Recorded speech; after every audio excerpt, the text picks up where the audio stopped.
Ntugakunde umuntu cane kuko niwamukunda birenze urugero uzohemukirwa. Ntuze wigere uvuga menshi kuko kuvuga menshi uzohava usanga wabeshe.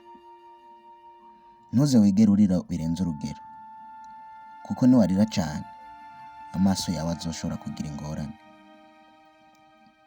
Ntuze wigere ugira ivyiyumviro birenze urugero kuko niwavyumvira cane agahinda n'umunaniro canke uburuhe bizoshobora kukuganza.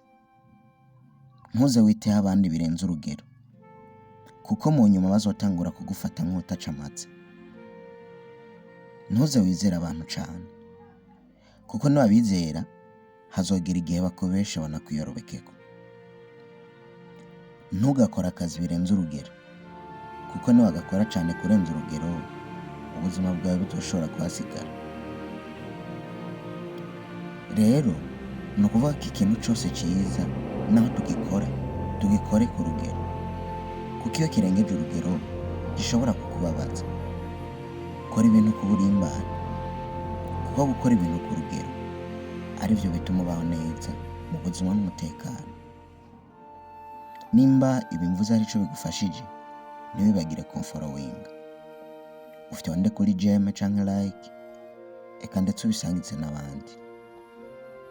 Ila sama.